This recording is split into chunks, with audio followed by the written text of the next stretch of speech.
जे लोक येशूवर विश्वास ठेवतात अशा श्रद्धावंतांचा एक गट तयार होतो, ज्याला इंग्रजीमध्ये चर्च म्हणतात, मराठीमध्ये आपण मंडळी म्हणतो, हिंदीमध्ये कलस्या म्हणतात. आणि असे विश्वास ठेवणारे लोक जे आहेत ते एकत्र जमून प्रार्थना करतात, देवाचं वचन ऐकतात आणि त्यांना आजारमुक्ती मिळते आणि ते नियमितपणे भेटतात.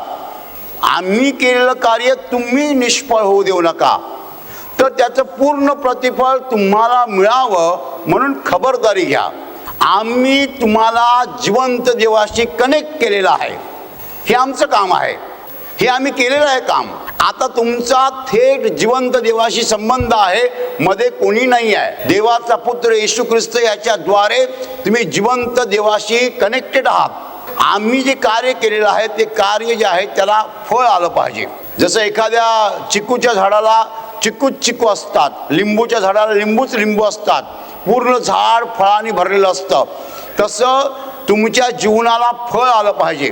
तुमचा संबंध थेट जिवंत देवाशी आहे हे जगाला दिसलं पाहिजे आणि तुम्हाला पूर्ण प्रतिफळ मिळालं पाहिजे, अर्धवट नाही.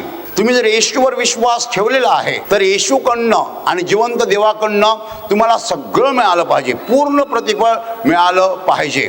दोन माणसं प्रार्थना सभेला येतात, दोघं जवळजवळ बसतात, एकमेकांच्या जवळ बसतात, प्रार्थनेला दोघं एकत्र उभे राहतात, दोघं एकत्र हात जोडतात, दोघं एकत्र प्रार्थनेत भाग घेतात.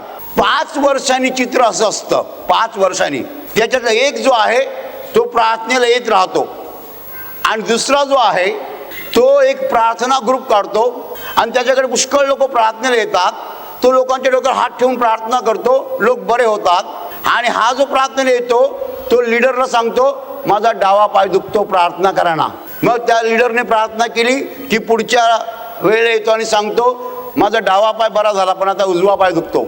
आणि त्याचा जोडीदार, त्याचा सोबती जो त्याच्याबरोबर प्रार्थनेला उभा राहायचा, तो आज लोकांच्या डोक्यावर हात ठेवून प्रार्थना करतोय, प्रवचन देतोय, त्याला देवाने सगळं दिलेलं आहे.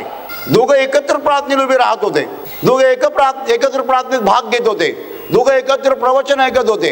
एकाला पूर्ण प्रतिफळ मिळालं, दुसऱ्याला प्रतिफळाचं नाव नाही आहे. तुमचा संबंध जर थेट जिवंत देवाशी आलेला आहे तर तुम्हाला काय मिळू शकतं आणि तुम्ही कोण होऊ शकता ह्याची कल्पना तुम्हाला आहे का? माणसाचा देवाशी थेट संबंध यावा, त्याचा पुत्र येशू ह्याच्याद्वारे हे काम आम्ही करतो.